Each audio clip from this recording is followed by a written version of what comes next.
My whole career plan was now kind of blown up. Am I ever going to play my horn again? I have basic questions about survival.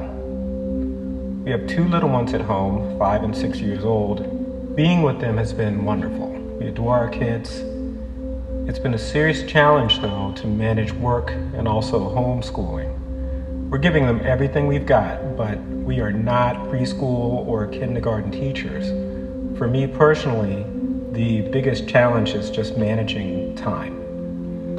That's why I'm working until 2 and 3 o'clock in the morning sometimes, because that's the only window that I've got.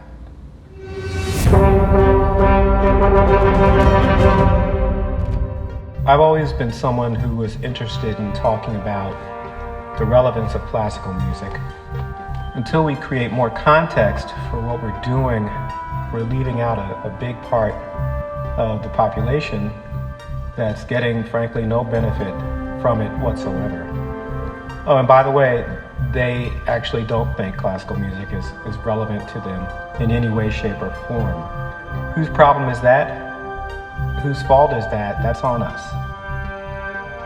If we're not going to react to the world that we live in as artists, if our art has nothing to do with the world that we live in, we need to start asking ourselves some serious questions. What's not normal to me is to have society and culture change, and as an artist, you're maintaining this art form underneath a glass dome and really making it not relevant to anything that's going on. So the world has changed, and classical music is standing up and saying, we haven't. Well, that's great for people in the bubble, but for those who have no context and no intersection with it, they're saying, excuse me, what's classical music? And if you're living in that bubble, you don't realize that there's a huge amount of people who don't even know what classical music is, let alone, invested in its survival, because it's not necessarily part of their lives and part of their culture. Nothing wrong with classical music. It's beautiful, it's great, it's wonderful. It can do a lot of really positive things for people and for our society.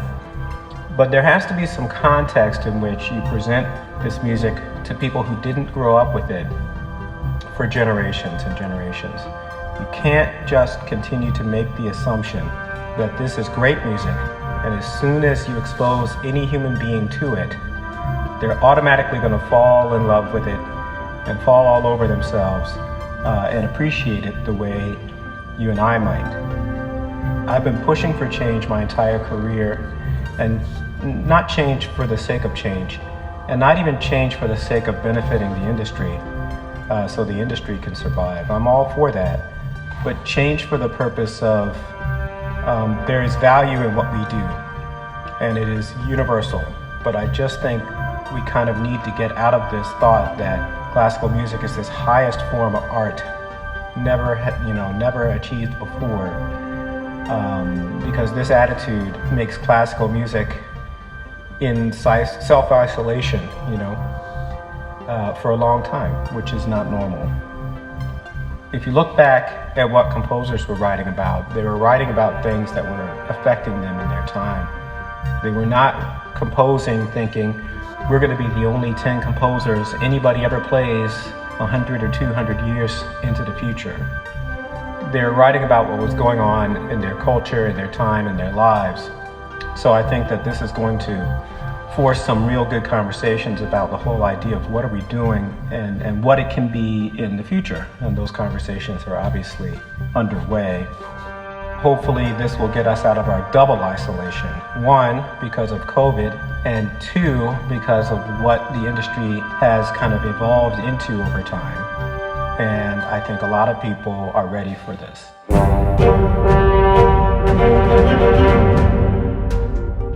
Living at a time like this, when there's so much going on as artists, we're often focused on other people's trauma and drama and feeling and emotion. And that's great, but we're also going through something so profound right now. And if our art doesn't have any reflection to that, to me, you really have to step back as an artist and ask yourself, what exactly are you doing? What exactly are you saying? What exactly are you expressing, and why? There's a part of being a classically trained musician that rewards an artificial elevation of a standard of perfection. So here we are, the world is doing what it's doing, this pandemic is running amok, and what is our response? What is the response from the artistic class? From a part of society that is tasked with the responsibility of expressing things that otherwise cannot be expressed, that everyone is feeling. How are we as the artists doing what we're supposed to do during this time?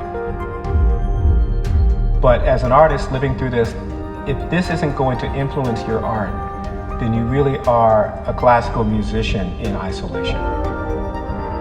For really creative people, this is an exciting time. We see opportunities here. This is such a great project because it allowed me to really kind of take what you wrote and look at it through the lens of how I'm feeling about these times, and not just what I think Frank is looking for here musically. My normal process of trying to understand a composition, but I'm going to take this piece of music and actually let some of what I'm feeling and going through out. For creative folks, it's not just possible to call yourself an artist and not have any aspect of your art reflect any part of what's going on right now. You have to be affected, and this is why we do what we do, to express, in a way, things that are otherwise very difficult to express.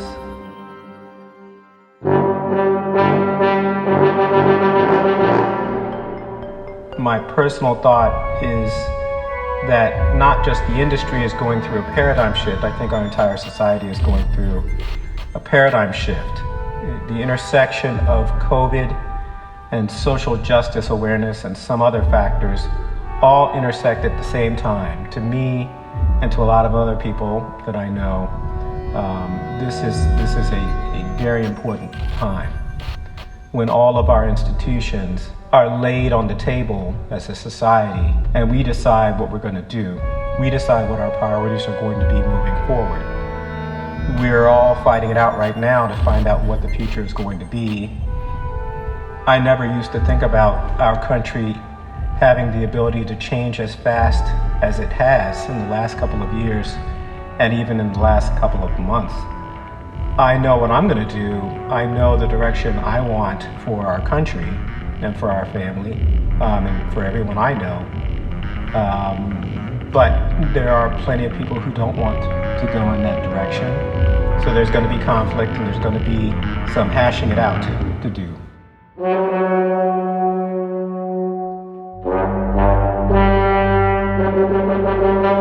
I think we should look at this as a forced paradigm shift. Paradigm shifts come when human beings reach a point where we realize that institutions that we created and use in order to survive come under review. So you have new institutions coming up, existing institutions that are kind of looking in the mirror or being forced to look in the mirror and retooling for the future, and others that either don't want to or cannot change, that are going to be left behind. It's very, very complex. It's easier, I think it's easiest for people who like to build new things like I do, to just start something new right now. Even though it is a really crazy time to do it, it's actually, in some ways a good time to launch something new, because you don't have some of the restrictions and legacies to overcome that some of the older institutions have.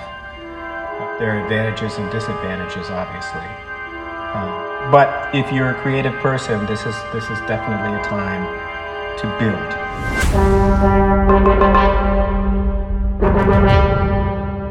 As an artist, I feel called to respond. As a dad, I feel called to respond. As a husband and a friend, and as a musician, and as a citizen, I feel like I have to do what I can do And being a musician, this is the way that I'm choosing to